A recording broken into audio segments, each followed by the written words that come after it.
Hey guys, it's Tash from Tupperware Melbourne, and as you can see here in front of me, I'm holding a number of our silicone forms. So let's take a little bit of a closer look at these and how they work. And you may have noticed something that you haven't seen before sitting right up the top here.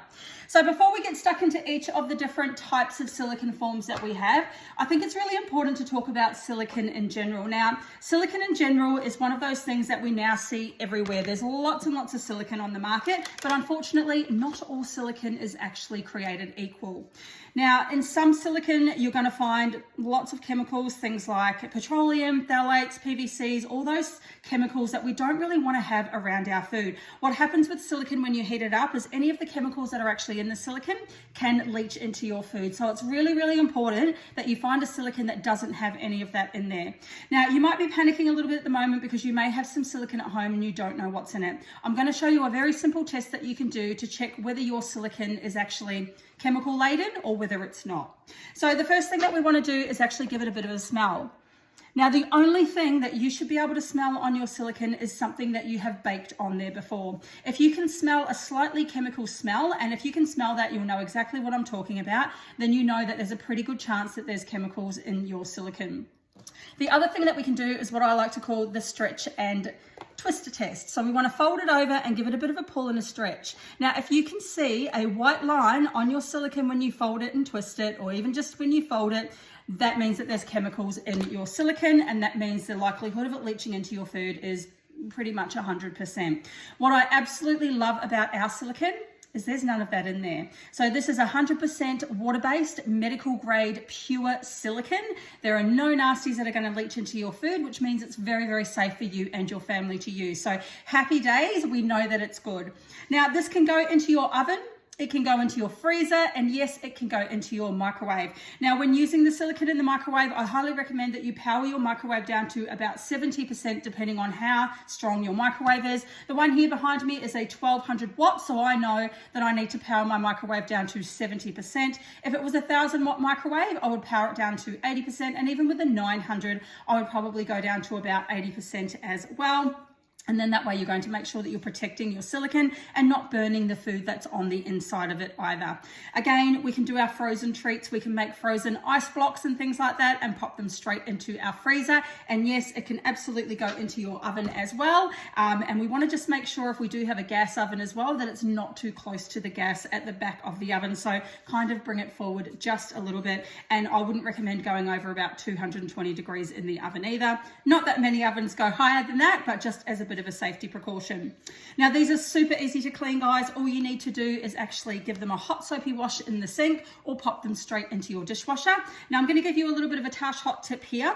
After you have washed your silicone, if you have cooked something in there that's, for example, got a really high butter content, so a high fat content, what happens is that butter will actually seep into the silicone. And then when you put it through a hot wash, what will happen is all of that fat actually gets pushed up and out of the silicone. So when it dries, you might see a little bit of a white film on top. Don't panic, there's nothing wrong with it. It's just the fat content sitting on top of your silicone. All you need to do is get a bit of a cloth and give it a wipe over, and it will come up looking like brand new again. So let's take a deeper dive and have a look at all of the different sizes and forms that we do have available throughout November. So we're going to start with this one here. It is, of course, our baking sheet. Now, this one here is perfect. Instead of using your baking paper, you would actually use this instead. And I use this all the time now. I actually don't own baking paper because I use these ones. This is the perfect size for the cookie sheets, which you can purchase. You will need to put something underneath to give it some stability. So the cookie sheets actually work really well. Now, you might have seen here that there are some little designs on top. They're not just designs, they are actually circles, and that is perfect for your macarons and your cookies so that you can space them out evenly. There is some measurements on there for you as well. Now, what I love about this one is you can actually roll it up for storage and then pop a rubber band on there to keep it nice and together. And you can actually do that with all of our forms. You can roll them up really small and then store them into a modular mate, and they will store like that for years and then just pop straight back into shape. So very, very space saving. The next two that I'm going to show you are our round forms. So we have the large round form and then of course the mini round form as well. This one here tends to get used a lot for our drip cakes and layer cakes and things like that. So you can actually do multiples of these. and they take about 8 minutes in the microwave, by the way. 8 of these, stack them up, pop your icing on, and you're good to go, nice and quick. And then the larger size here you can use for cakes, you can use for pies, things like that. I've actually used this one for apple pies and quiches and things, and then very, very easy for you to take off. Now, the other thing I do need to mention is that you do not need to grease these. I've used silicone in the past where things have gotten stuck, and it kind of turned me off silicone until I discovered our silicone. You don't need to grease them. I promise you, it will absolutely pop out nice and easy. You just let it cool down a little bit and then pop it straight out of the form, and trust me, it works. Next up, we have our crown form, and a new addition to the range is the little baby sister, the mini crown form. So you've got 2 different sizes now. This one is for your larger cakes, obviously, and then the baby sister is for your smaller ones that you might like to do, little puddings and things like that. I've used this one many, many times. Haven't used this one yet, but I intend to give it a go this week. It's just so super cute, and it means that if you want to make a cake but you don't want to make a large one, you do have the option of making that smaller size for 1 or 2 people.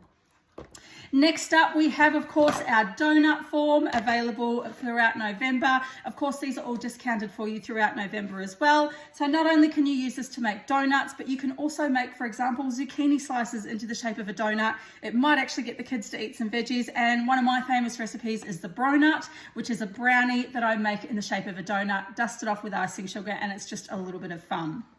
Last but not least, a return of an old favorite. We haven't seen this one in our range for a while, and this is our waffle form.